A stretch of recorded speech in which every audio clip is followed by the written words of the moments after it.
What's up, CrossFit Roaster Barbell? Your workout for Thursday, April 9th, 2020 has two parts. One part kind of hard, one part not so hard. We want to focus on a lot of recovery today. I know a lot of you guys are working pretty hard. I'm giving you guys 3 workouts on most days, and it looks like a lot of you guys are attacking 2 or 3 of them every day, and then maybe even coming up with one of your own. So remember to take some time to take care of yourself here physically. This is obviously going to go on for several more weeks, and we don't want to come out of this beat up. Hopefully you guys are sleeping well and you're getting your nutrition in. And as well as nutrition and sleeping, we want to make sure that we're managing our workload as well with our training. So for today, Thursday, we only have 2 parts. Let's go over those parts here. So part 1 is going to be something that a lot of you guys are pretty familiar with. It's going to be our strength portion of the day. We're going to call it Sally Up, Sally Down. I think a lot of you guys have seen this before. It's going to be going along with the song Flower by Moby. So you're going to want to grab your phone or your computer, and you're going to have to hear this song in order to do this workout. Now, what I want you guys to log is the weight that you use. So if you're going to use your body weight, we're going to put a 0 in for your load. If we're going to be doing a barbell, it'll probably be on your back. That's probably your best bet. I don't think you're going to want to do a front squat with this. Back squat's probably best. So with your back squat, if you do 135, right, 135. If you do 85, do 85. Only log your load if you finish the whole song unbroken without stopping.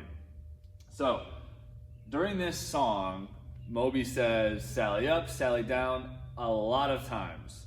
The goal of the workout is to relax and just do what he says through the song. So when he says Sally up, you stand up. When he says Sally down, you go down, and each of those are going to be pauses. So you're going to remain in the position that he says to go to until he says the next line. There are a couple longer holds in there where he says Sally down, and you're going to be holding for quite a while. Relax, stay engaged, and stay in the squat. I want to warn you with the loading that 135/95, like a normal RX male women weight, is going to be very, very difficult. I don't know if I've ever been able to do it with 135. It's pretty hard. I would probably suggest coming down a little bit from there, and I would say somewhere between the range of like 75 to 100 for the men, and maybe just slightly a little bit lower for the women. Maybe test out the first minute or so, and then go at it with a weight that you feel like you can get through or almost get through. Now remember, only log it if you finished it. Otherwise, put it as scaled. So if you did a weight that you were unsuccessful with to complete the whole song, just go ahead and put that as scaled. The song is going to be about 3:30, so you can kind of find it. There might be some other options on YouTube or whatever, but you're looking for the version that's about 3.5 minutes. So yeah, that's your strength portion for Thursday. Then on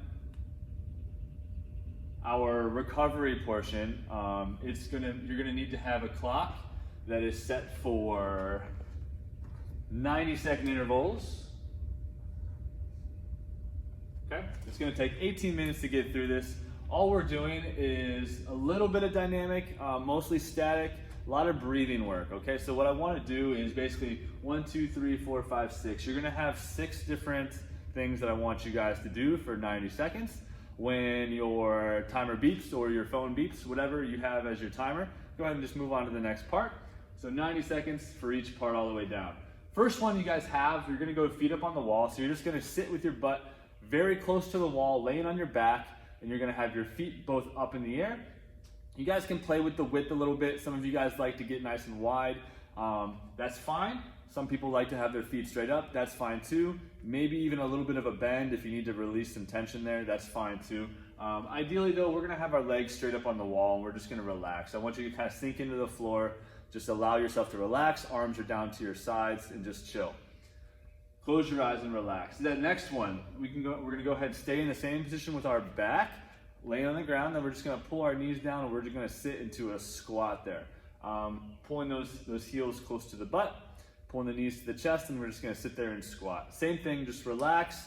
Arms can go down to the sides, just sink your head into the floor and just relax. Third one, we're gonna go cobra. With your cobra, what you guys are gonna do is go belly to floor. If you're having trouble and you don't have a ton of spinal flexion, spinal extension, you can go on your elbows. Elbows would be a decent way to scale this, or you can go straight arms, but just leave your hands way out in front. When you leave your hands way out in front, you won't really have that big range of motion. With your cobra, what we're gonna do is go up into your cobra, press into the floor, and just pause for a moment or two. Relax and come back down to the floor, maybe pause for a moment or two, and you're just gonna continue on with your cobras for about 90 seconds. Down dog. With your down dog, we're gonna go ahead and put your butt up in the air, and we're just gonna relax and trying to create a V where your wrist, elbow, shoulder, head, and hips are all in a line, and then on the other side, you're gonna have your hips, knee, and ankle also in a straight line. With your down dog, you can kind of play with it left to right with your calves. If you want to like stretch a calf on the left, stretch a calf on the right, that's fine. You're gonna go ahead and stay in your down dog for 90 seconds. Then for the last two parts, you're gonna go ahead and go into a spinal twist. We're gonna sit on our butts and we're going to have, let's say, left leg out straight, right knee is bent and it is up and then over that left leg, and then we're going to turn towards that right knee. So that right knee that is up, we're gonna turn towards the right, use our left elbow to brace on our knee and our thigh there, and we're going to try and twist and turn and look over to our right. We're gonna hold that for 90 seconds, and then we're also going to switch to the other side for 90 seconds. So this is gonna take you 9 minutes. We're gonna go through it twice. That's gonna give you a total time of 18 minutes. What I want you guys to focus on is your breathing through this. Yes, we're doing a little bit of physical stretching and relaxing, but I want you to focus on your breathing. So we're gonna go ahead and do this with a nasal breathing only. So I want you to try to keep your mouth shut, and you're gonna just relax and try to just focus on breathing in and out through your nose. So this would be a great one to get your kids involved with too. They can help you out. Don't take this all super serious, just relax. We're trying to get a little bit of mobility and flexibility, and then mental just dumping of getting that stress away. So just relax in this part. This part we can probably take a little bit more serious and go at it if you've got the ability to do it. And then we're gonna recover here. But that's your day for Thursday, April 9th, 2020. Have a great day. See you tomorrow.